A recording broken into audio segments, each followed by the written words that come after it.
You know what else is new? Plans for Clematis Street. Clematis has certainly seen many changes through the years, and now city commissioners have just approved a new final design for the streetscape project. Joining us this morning, Erik Ferguson and Allison Justice, the co-founders or the co-managers of the project.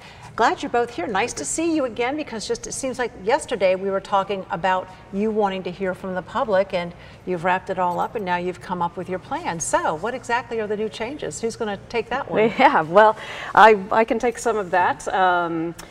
We went through the public process and decided to do we've got a design of a curbless street, so we're going to remove the curbs from Clematis Street, add more space for pedestrians, widen the sidewalks, add shade trees, add additional seating and space for cafe tables and things. So sounds almost European, a little, that kind of a feature, that there'll be more of an area for walking and biking and just to hang out and be a part of what's going on in that area rather than just walk it or park it.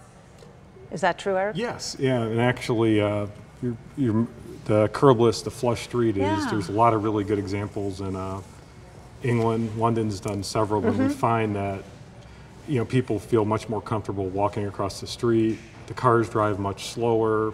Really, you're providing more space for people, and we think that's really going to help the businesses a lot. So what's the timeline? Because I know when we spoke about getting ideas from the public a short time ago, a few months ago, this was an aggressive schedule. So when does this start?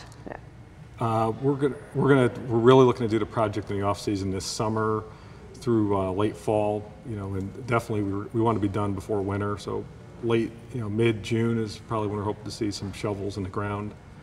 And then have it open by December, by holiday time, yes. at least, and Thanksgiving or green market time, that whole time. At least, obviously barring any unforeseen circumstances. From Mother Nature, right. Hurricanes. Now, what kind of, will Clematis have to close for this, or are we going to see some detours for pedestrians traveling and driving, et cetera, for a while? We have a great team on board, and our contractor will manage all of they've done streetscapes all over. They're very experienced in this, so they know how to keep the street open while doing the construction. So really for this little impact on the businesses as possible. Now, speaking of business, I know as I've ventured down the Clematis area, there are some empty buildings. It goes through changes. Is this type of change attracting interest from some businesses to perhaps change the retail climate on Clematis as well? Yeah, that's really our hope for this and one of the reasons we picked the 300 block to start is that there are several vacancies on that street.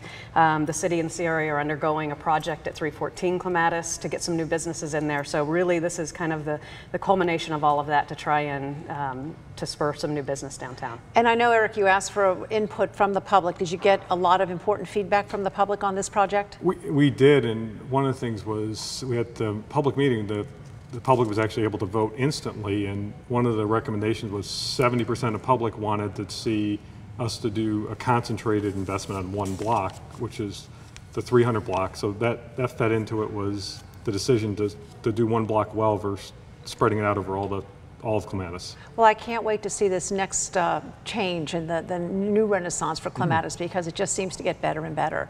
Thank you both for being with us. You're welcome. Appreciate your time.